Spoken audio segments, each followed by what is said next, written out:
Casa nos ajude no trabalho de hoje. Como o Aisson falou, dia 18 de abril, às 10h30 da manhã, a Galeria Dandy, no Palais Royal, recebia um pequeno livro que estava ali em alguns poucos exemplares. O seu autor, um professor de crianças, um professor primário, que tinha encontrado na vida financeira um revés. Tinha, como a gente gosta de dizer aqui, tinha quebrado. E que na sua falência buscou transformar a sua casa em um grande educandário, em uma grande escola. Ele já havia sido proprietário de uma grande escola.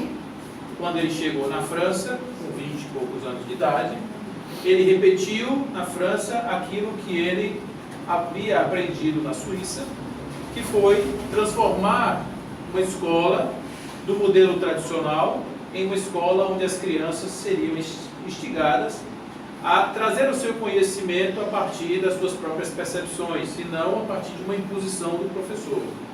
O estilo de Pestalozzi estava ali agora sendo reproduzido em Paris, com a chegada desse jovem que começava a escrever livros que ajudavam em concursos, livros que ajudavam na gramática, livros que ajudavam na aritmética, e ele vai, depois que se casa com essa jovem Amélie, que era jovem, mas era 9 anos mais velha do que ele, mostrando que ele era um homem sábio, né, que estava buscando na esposa um suporte bastante interessante para a sua carreira.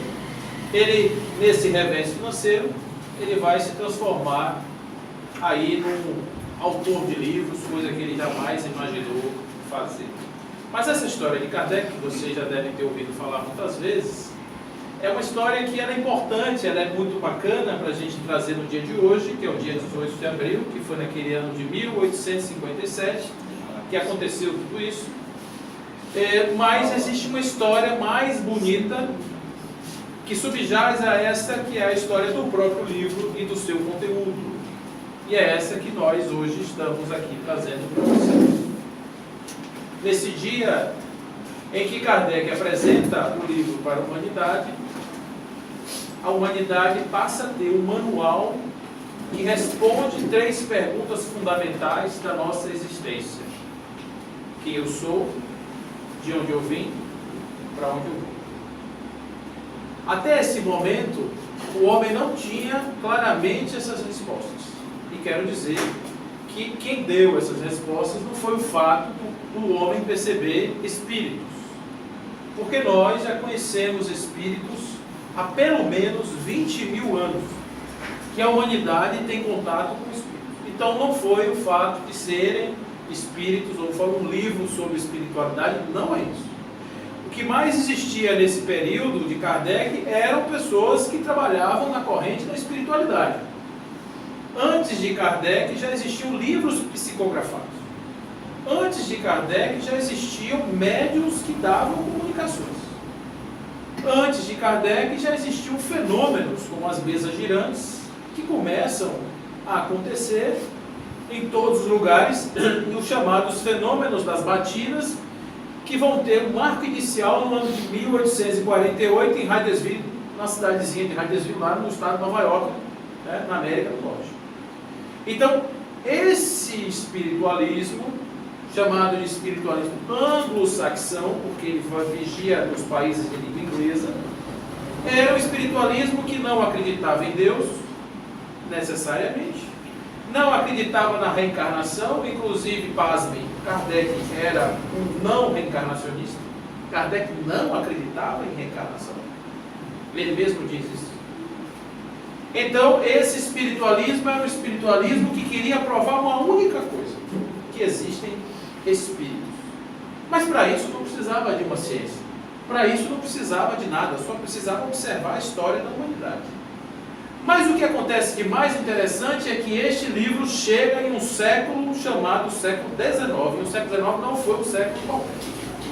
Foi um século de mudanças muito profundas, aonde uma palavra, talvez essa palavra resuma bem esse século, e o nome dessa palavra é liberdade. É o século da liberdade. E a liberdade começa a explodir no mundo inteiro. a gente começa a perceber movimentos de liberdade. Kardec vai dizer, quando ele escreve a Gênesis e publica em 1868, ele vai dizer que mais ou menos 100 anos atrás, já começavam a existir movimentos sociais importantes, que para ele era sinal dos tempos, que havia uma mudança no ar. E de fato havia uma mudança. Essa mudança do ar sobre o signo da liberdade, ela se expressava de diversas formas.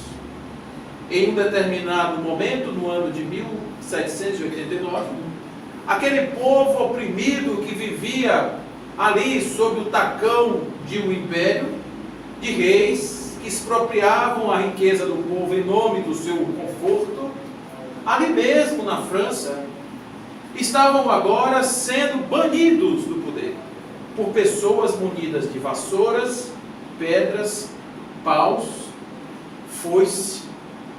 As pessoas, o povo, que a gente vai chamar o povo, foi para cima da Bastilha, o maior depósito de armas e de pólvora da Europa, e tomando a Bastilha, eles se armaram e facilmente conseguiram depor o sistema de governo, colocando ali 3 ideais que seriam aqueles que iriam resgatar o povo da sua miséria: a liberdade, a igualdade e a fraternidade.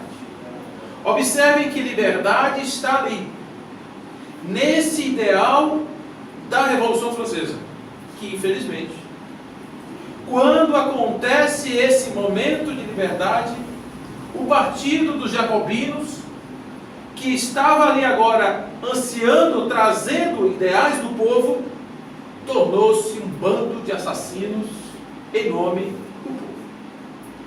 16 mil franceses foram mortos barbaramente neste ano, em um ano, intervalo de 12 meses, simplesmente porque supostamente eram inimigos do sistema novo, do povo. Robespierre babava sangue. O rio Sena lotado de cadáveres. A cidade, ninguém podia andar porque o cheiro de sangue, de corpos em decomposição era absurdo. E o povo passando fome. Aquele ideal de liberdade havia ficado apenas uma promessa, embora houvessem pessoas naquele grupo que quisessem de fato educar as pessoas e transformar aquele povo num povo que fosse capaz de tomar suas próprias decisões, portanto, de serem livres, verdadeiramente livres, a partir do empoderamento pela educação. Mas essa palavra liberdade não vai ficar somente na França. Em meados do século XIX, nos Estados Unidos, o país, os Estados do Norte, em guerra com os Estados do Sul, em nome da libertação do seu próprio povo, em nome da libertação dos escravos, vai a guerra de secessão, uma guerra absurda, com a morte de milhares de pessoas de maneira absolutamente bárbara. Essas pessoas que estavam ali sendo mortas nos Estados Unidos, estavam sendo mortas por um ideal, chamado liberdade. Uma cláusula pétrea da Constituição americana, que eles não abriram mão. Pessoas nascidas nos Estados Unidos são livres. Portanto, como é que um escravo que nasce na América vai ser escravo? Não tem como. Os estados do Sul, que eram estados que dependiam da escravidão, não queriam aceitar a abolição da escravidão e foram para cima do Norte e, consequentemente, o Norte mais rico e poderoso derrubou, detonou o Sul. Aqui no Brasil também nós vamos ver movimentos de liberdade pela independência, movimentos de liberdade pela proclamação da República, as batalhas todas e também a abolição de quê? Da escravidão. No mundo, de um modo geral, nós vamos encontrar pessoas e países trabalhando todos em nome da égide da liberdade. Mas por que a liberdade vai acontecer agora? Não somente a liberdade do povo, do ponto de vista de uma sociedade, mas no século XIX a ciência também atingiu um ápice tal que dava ao homem a maior das suas liberdades. O homem tornou-se livre de Deus. Mas Paulo, por que ser livre de Deus? Como assim ser livre de Deus? Porque Deus, para eles, esses homens, não era uma liberdade, não era um poder, era uma subjugação. Para sermos tementes a Deus, tínhamos que nos submeter a um Deus que castiga, que bota seus filhos no inferno, que dá a um e não dá para o outro, e que abençoa aqueles que de certa forma são os prosélitos de uma determinada igreja, em detrimento dos outros que não têm fé nenhuma. Mas este Deus, que representa agora o ápice da liberdade do homem, na capacidade de pensar, esse Deus, essa história é antiga e vale a pena a gente voltar lá atrás. O primeiro movimento do homem de liberdade em relação a Deus acontece quando um casal primordial, vocês lembram dele, resolveu dar um grito de liberdade e assumir sua própria decisão, e dizer: eu sou capaz de tomar a rédea da minha vida, as rédeas da minha vida. Eu sou capaz de tomar as minhas próprias decisões. E a partir daí eles provaram da árvore do saber e da razão, adquiriram consciência e saíram do paraíso, pagando o preço de não mais terem um lugar onde tinha comida fácil, a proteção, não é? A bênção de um grande Criador. Eles agora estavam pelo seu próprio risco, sua própria sorte. É o preço que a gente paga pela liberdade. Para você ser livre, você não pode depender de nada nem de ninguém. Este homem que sai agora deste paraíso para conquistar sua própria vontade não foi muito bem sucedido. E precisou que houvesse, depois de muito tempo, mais uma vez a intervenção divina tentando trazer o homem para a sua proposta de liberdade. Porque Deus, na sua essência, jamais desejou que o homem fosse escravo dele mesmo. Não tem como. Não existe nenhuma possibilidade de Deus desejar que a sua criatura seja escravo dele.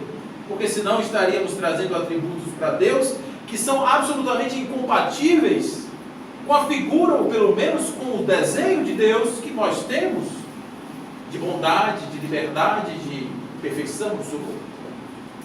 Mas este homem agora recebe das mãos de Deus uma orientação. Moisés, vá no Egito e tire o seu povo de lá. O nome disso é o quê? Liberdade. Vá no Egito tirar o seu povo da casa da servidão e traga o seu povo para um novo mundo, aonde eles poderão ser livres.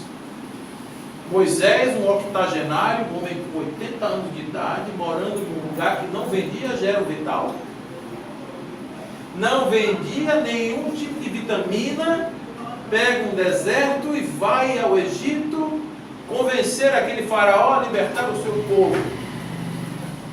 Consegue tirar o seu povo da casa da servidão, mas não sem antes submetê-los à prova do deserto. O deserto, vocês vão encontrar em toda a literatura religiosa, é o momento do homem encontrar-se consigo mesmo. Todos os grandes iniciados foram para o deserto. Jesus foi, Buda foi, todos foram.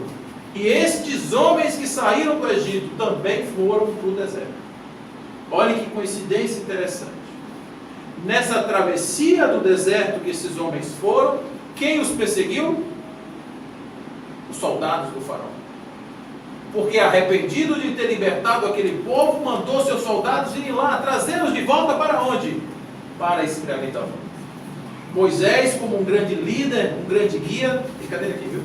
Um grande guia da humanidade, fez o quê? Convenceu o seu povo a persistir na jornada, e eles agora, mais do que o deserto, fizeram um mergulho dentro do mar interior para encontrar a liberdade da escravidão.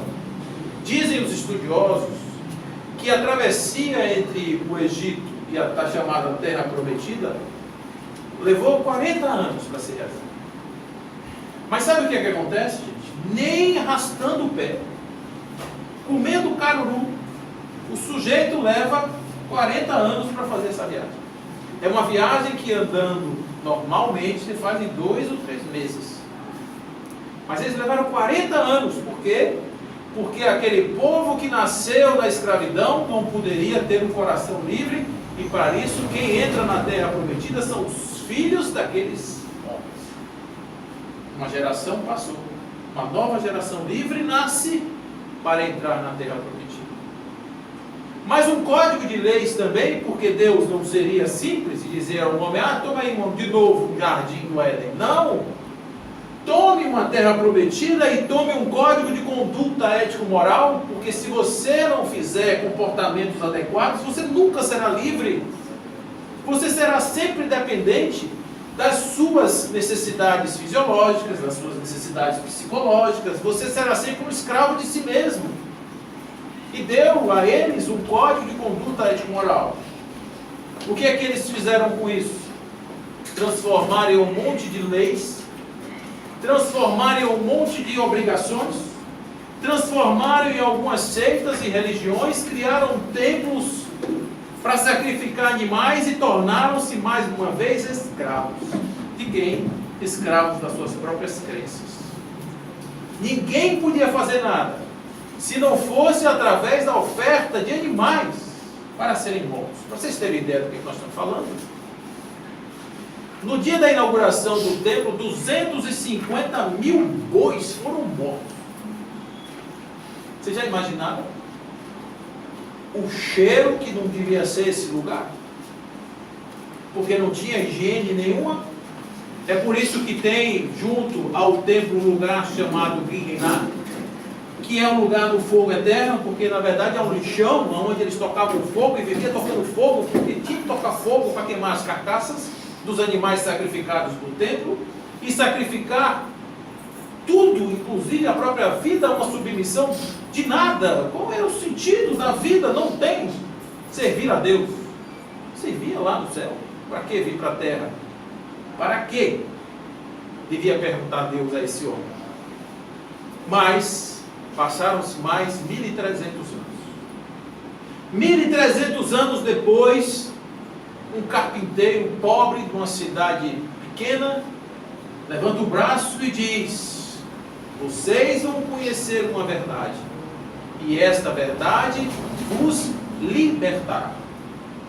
Mais uma vez a palavra liberdade volta para a humanidade como uma grande esperança.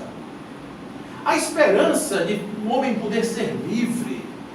É a sensação de você poder ir para onde você quiser, de você não ter que ficar absolutamente preso a nada. E este homem ensinou muitas coisas. Ele ensinou que através do amor o homem é livre e consegue desapegar-se até dos seus próprios sentimentos. Ele provavelmente está fazendo coro com aqueles gregos que 500 anos antes diziam que existia o mundo das ideias e o mundo das coisas. O mundo das ideias era o mundo do perfeito e o mundo das coisas era o mundo da imperfeição, da impermanência. As coisas do mundo das coisas acabavam. E Buda, mais ou menos nessa época, vai dizer: a humanidade é de sofrimento.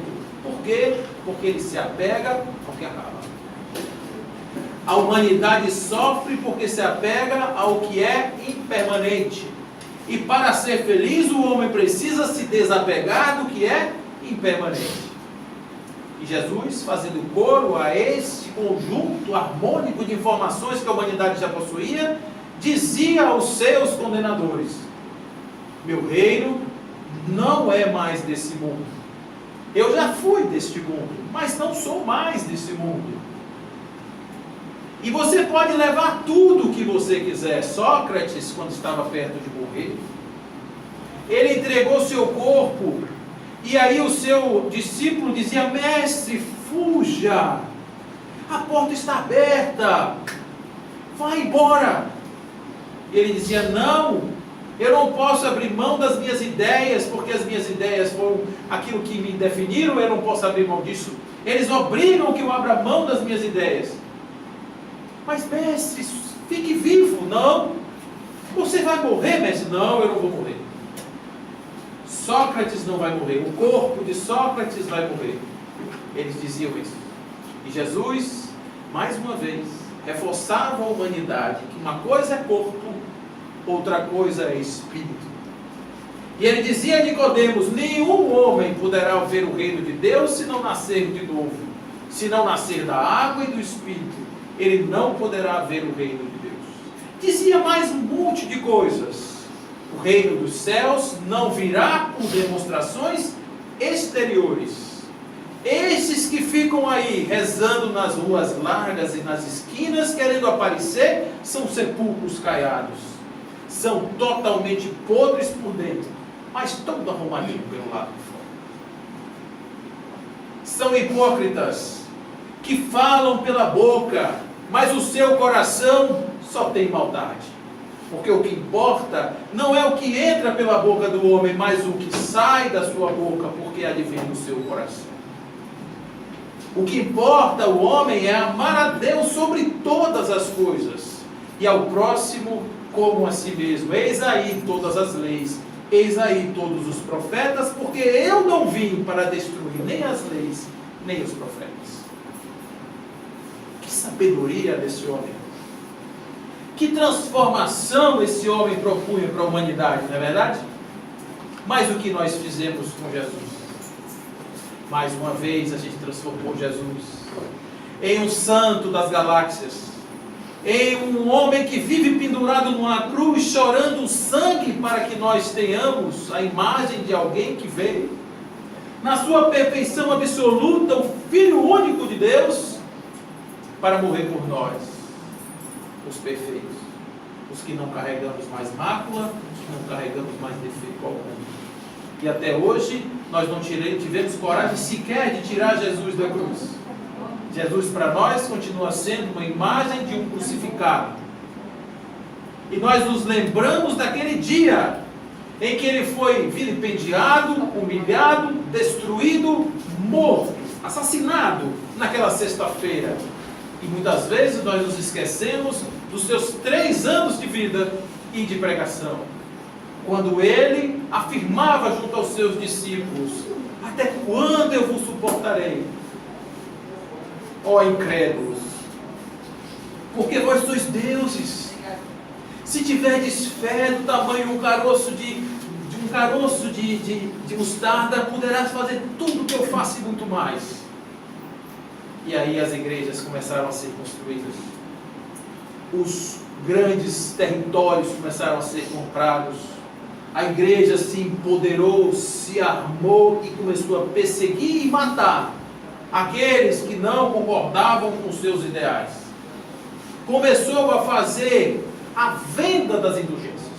Começou a vender pedaços de madeira, começou a vender pedaços de pano, começou a vender pedaços de corpos, de pessoas mortas, para poder construir grandes igrejas ornadas de ouro e representar ali a grande casa de Deus.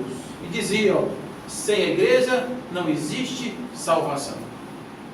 Mais uma vez o homem se tornou escravo, porque agora ele não podia ser dono da sua consciência, porque ele tinha que se confessar, ele tinha que fazer isso, tinha os sacramentos, tinha isso, tinha aquilo todo, um conjunto de coisas que o apartaram de Deus.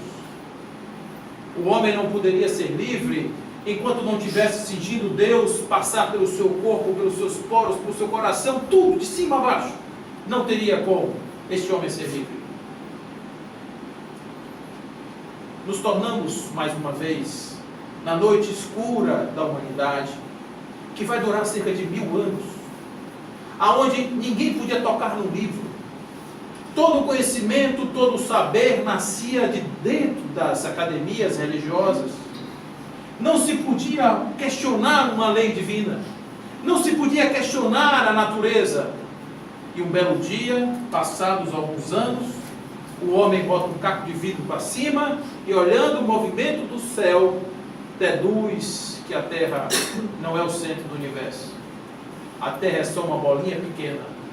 E que existem muito mais segredos que precisam ser desvendados e que aquelas informações que haviam sido passadas não são verdadeiras. Por isso que quando se chega no século XIX, a matemática vira a canção de Deus para expressar a natureza, e Laplace, o grande matemático, ao apresentar a mecânica celeste para Napoleão, esse vai perguntar para ele: meu senhor, eu não consegui ver aqui aonde o senhor cita Deus no seu trabalho. Não precisei desta hipótese para explicar as minhas teorias. Era a verdadeira liberdade que o homem estava agora tentando fazer. Mas um homem sem Deus é como se você pegasse um carro sem motorista.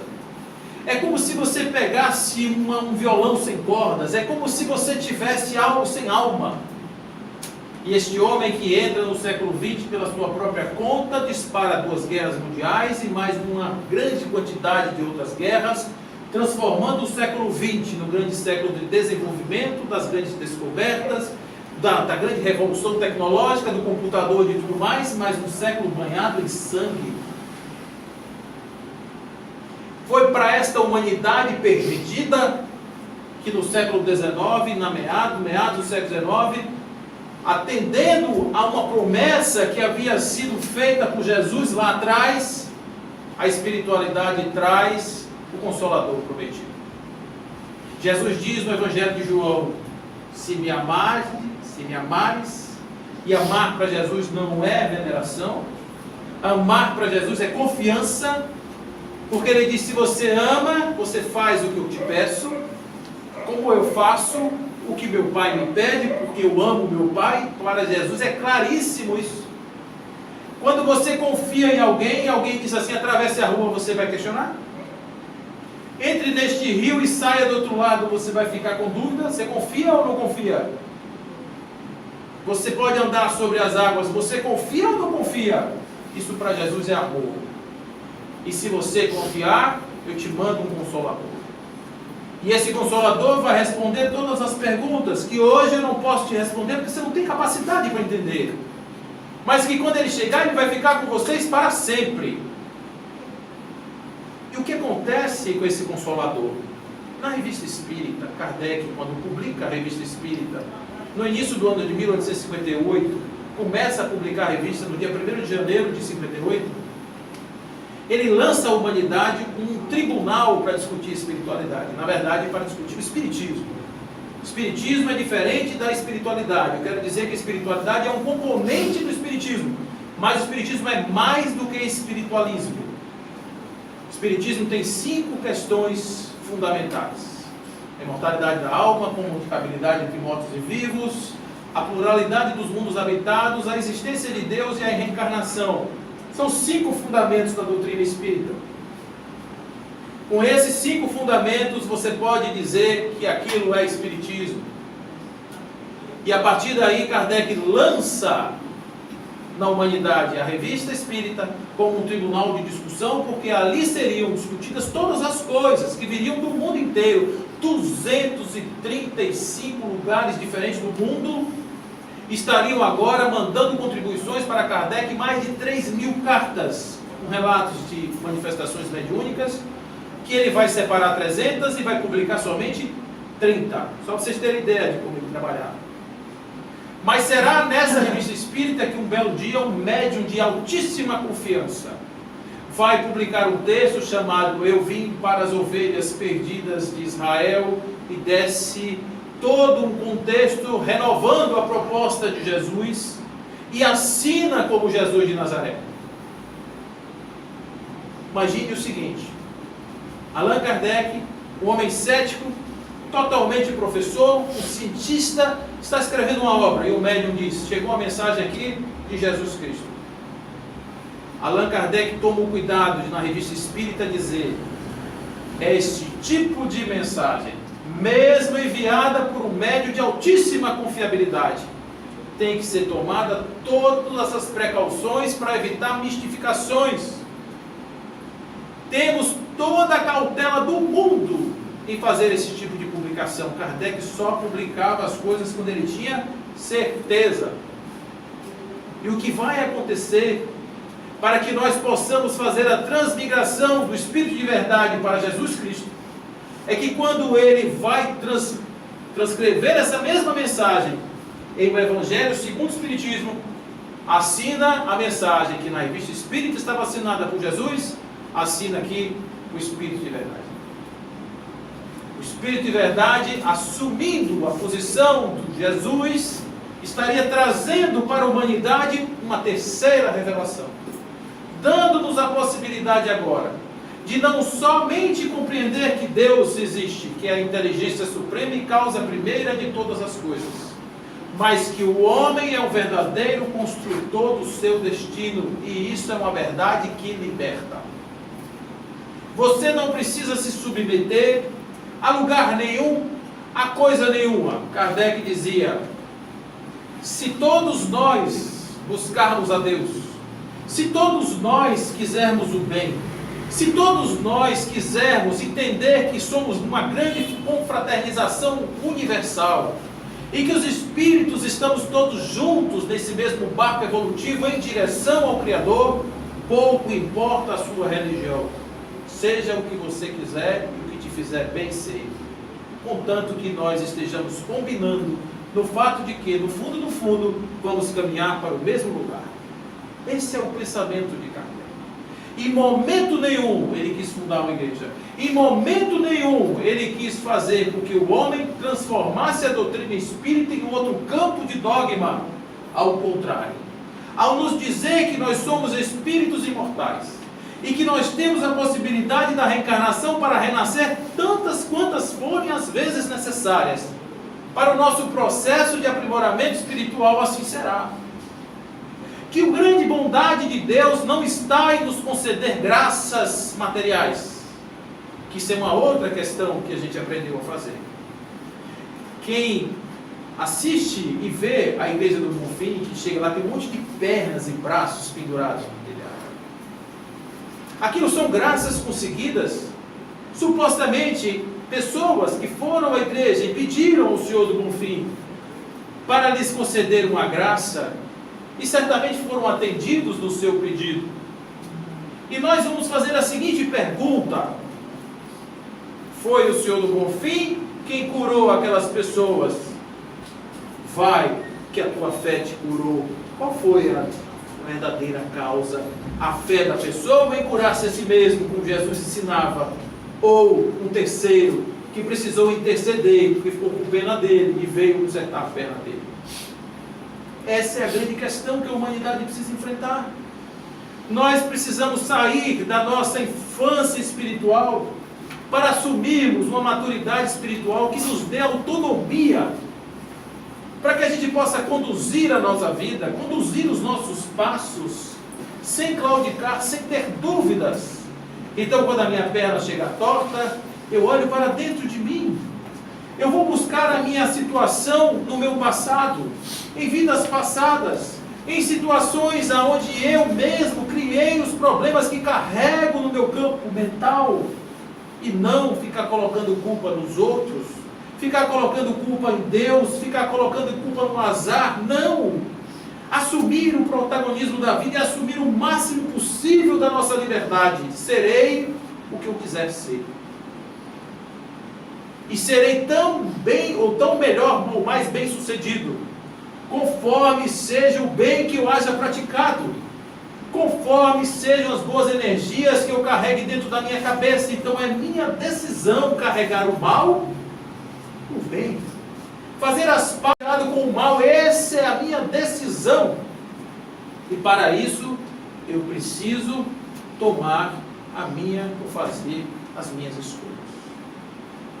A doutrina dos Espíritos, em nos empoderando da nossa capacidade de nos reconstruir a partir do nosso entendimento do ser, e respondendo as 3 perguntas: quem eu sou? Você é Deus na Terra. Você é uma expressão do divino, diferenciada na forma de homem, que a partir do processo evolutivo tornou-se capaz de ser consciente da sua própria consciência. E a partir daí, tudo que você fizer, você vai se arrepender ou se vangloriar do que você acabou de fazer. O preço a pagar por não sermos abelhas, por não sermos animais irracionais, é sabermos o que fazemos e sentirmos na nossa cabeça a culpa pelo que fizemos.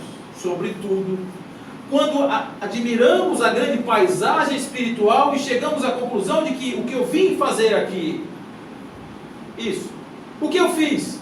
Nada. Mas era só isso que eu tinha que fazer? Só.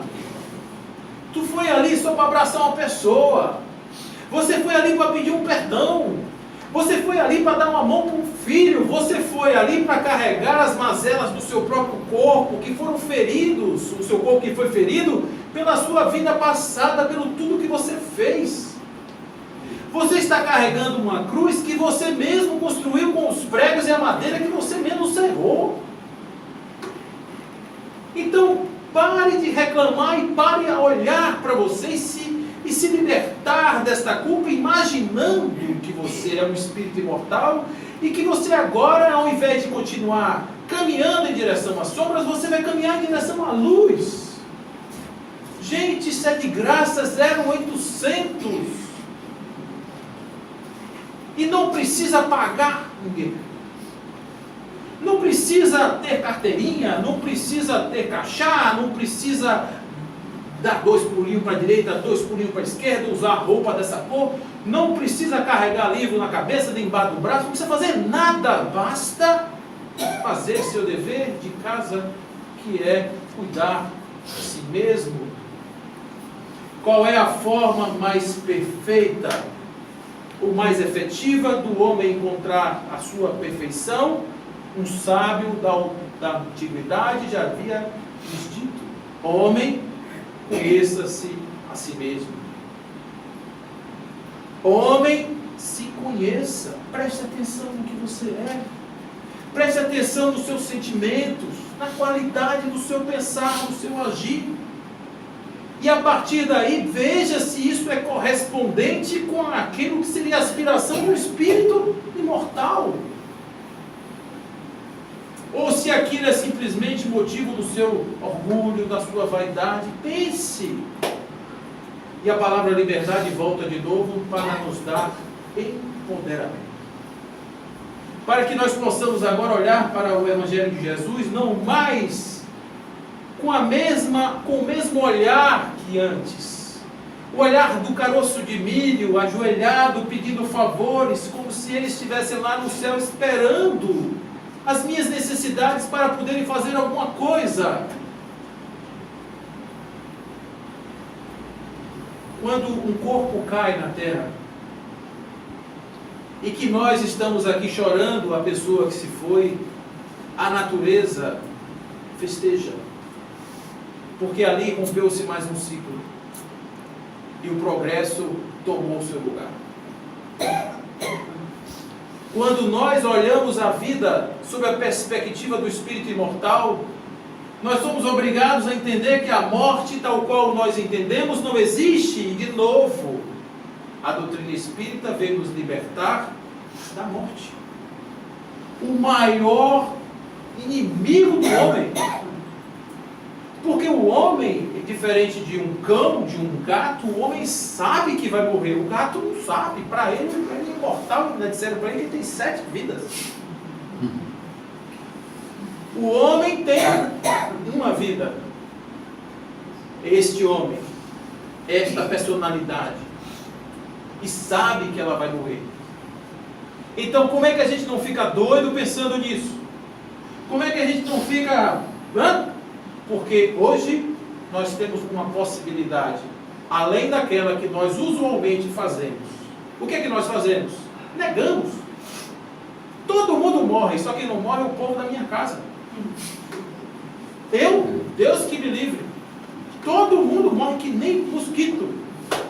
E a gente ignora a morte. Mas a morte existe.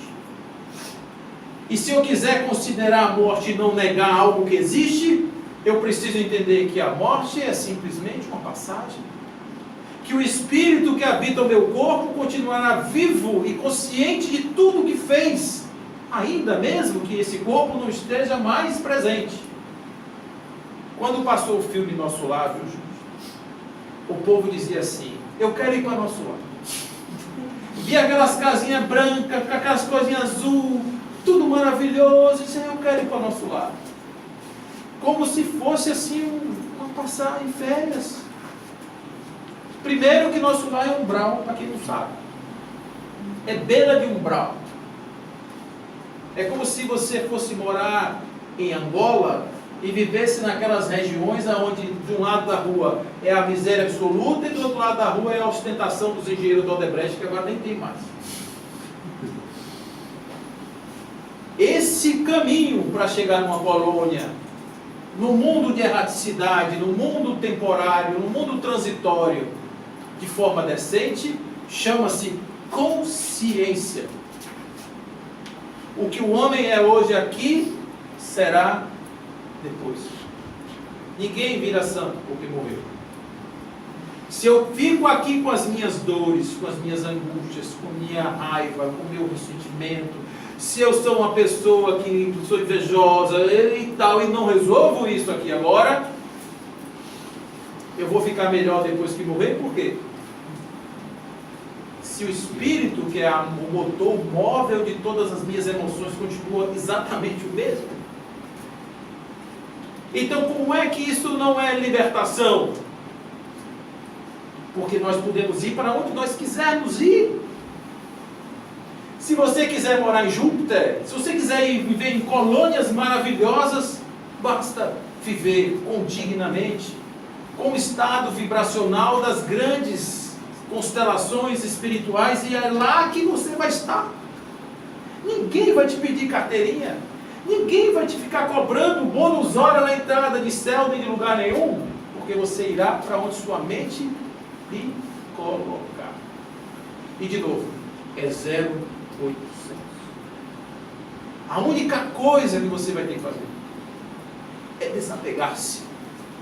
A única coisa que você vai ter que fazer é assumir que essa expressão física e essa expressão social dessa personalidade é temporária. E que ela está aqui para uma representação social de um espírito que veio para fazer coisas que precisava fazer aqui e que não adiantava fazer em outro lugar. Porque para poder receber aqui um espírito que veio na minha condição de filho, eu também tinha que estar encarnado. Para eu poder receber aqui uma pessoa que viria com os estados todos das anfractuosidades comigo, espiritualmente, ela teria que vir como minha esposa, como minha sogra, ou como meu cunhado, fisicamente, para que as coisas e as paixões humanas entrassem em conflito e o espírito fosse capaz de superar as paixões humanas. Porque se o espírito não for capaz de domar seu próprio corpo, suas próprias paixões, certamente que esse ainda não seria um espírito preparado para estar em grandes lugares. Kardec diz: se reconhece um bom espírita pelas melhorias que ele consegue fazer e pela boa vontade em melhorar-se, pelo esforço em fazer as suas melhores, pequeníssimas. O esforço, gente, é desejo. E olhe como a espiritualidade é sábia. Lá na tríade da caridade, que sem caridade não existe salvação, a gente já sabe disso, tem um vértice desse, que chama benevolência. Alguém sabe aqui o que é benevolência? O que é benevolência? Veio da palavra bondade? Hã? Veio da palavra bondade? Bondade. Isso vem. Mais alguma coisa? Ser indulgente? A indulgência está em outro lugar. A indulgência é uma ação, né? Tem todo um conjunto dela. A benevolência é o desejo do bem. Muitas pessoas acham que é a ação do bem. Sabe o que é que os espíritos dizem? Não adianta fazer a ação do bem se você não desejar fazer. O mais importante é o desejo de fazer. Porque o desejo de fazer lhe leva a uma ação. Mas uma ação pode ser sem desejo. Se eu quiser mostrar para vocês que eu sou bom, eu faço um monte de coisa, vocês vão achar que eu sou bom. Mas eu não queria fazer. Entendeu como os espíritos são? Eles nos cercam de todos os lados de possibilidades da gente ficar inventando métodos para fugir das nossas obrigações. Trazendo uma realidade absolutamente tangível para os nossos conhecimentos e dizendo: se você quiser entender, foi um professor de crianças que escreveu esse livro. Não foi o gênio da matemática nem da filosofia. Não foi ninguém que veio aqui trazer uma fórmula incompreensível, não. Os primeiros espíritas na França eram operários das fábricas. Sabe por quê? Porque a pessoa tinha uma vida tão miserável, tão difícil, trabalhava 16, 17 horas todo dia, não tinha perspectiva nenhuma. Alguém disse: você tem uma perspectiva. E eles se transformaram não somente em ávidos leitores, como também excelentes espíritas, porque eles entenderam a mensagem. Não é uma proposta de salvação nova, é um caminho para que eu possa me salvar. Bem diferente. Por isso o Espiritismo é um raio de luz na cabeça, na consciência da humanidade. Não veio destruir lei nem profeta. Pega o Evangelho, primeiro capítulo, está logo aqui na cara. Não vim destruir a lei nem os profetas. Portanto, quem tem sua religião, fique. Quem tem sua forma de se comunicar com Deus, continue. Mas compreenda alguma coisa, de que você não veio aqui para ser simplesmente uma pessoa que vai ficar olhando para cima e dizendo adjetivos e tentando subornar os ouvidos do divino, para que ele possa lhe conceder as graças da terra, porque essas são motivo da tristeza e não da felicidade plena. Se nós quisermos conquistar os reinos de Deus, se nós quisermos ir às glórias do Pai, se nós quisermos ser tais pais filhos pródigos, voltando para a casa do Pai, depois de todas as nossas decepções, nós precisamos nos render. Nos render como se rendeu Francis Collins, o pai do projeto Genoma. Ele era um homem ateu, um médico, e atendendo uma senhorinha, ela numa fé enorme para lidar com câncer, que consumia todo o seu corpo, ela disse: como é que o senhor não acredita em Deus? Ele, com pena dela, achando que ela ia morrer, e ela disse assim: eu estou indo para o Pai, estou muito feliz. E ele: eu não entendo isso. A senhora não acredita em nada. E ele ficou com vergonha. E começou a ler todos os livros de espiritualidade e de religião que ele pegava pela frente. Ele era um intelectual. Esse homem foi o coordenador de um dos projetos mais completos da humanidade. E ele começou a ver e começou a gostar ali dos batistas. Ele começou a ficar por ali, naquelas igrejas e tal. E um belo dia, ele veio com a sua esposa numa estrada, viu uma paisagem de uma grama linda, um gelo que descia sobre a grama. Ele parou o carro, se ajoelhou e ele disse: neste dia eu me rendi a Deus. Se render a Deus é se entregar, é confiar, saber que Ele está acima de todas as coisas, que Ele está na árvore, que Ele está no rio, que Ele está no mar, que Ele está no céu, que Ele está no outro. E se Ele está no outro e eu sou capaz de amá-lo porque sei que Ele também está em mim, eu sou capaz de amar o outro também, acima de todas as coisas, apesar das roupas, apesar das capas, apesar da personalidade, apesar do estágio atual, emocional dessa pessoa. Eu sou capaz de devotar a este meu irmão o verdadeiro amor incondicional, como Jesus nos propôs. Por isso Kardec, em A Gênese, vem comprovar que a doutrina espírita é a terceira revelação para a humanidade se libertar dos seus atavismos e abrir o espaço da sua consciência, ampliar a sua consciência, para que o ser periférico se encontre com o ser verdadeiro, para que o homem eu, o homem ego, seja entregue totalmente ao homem divino.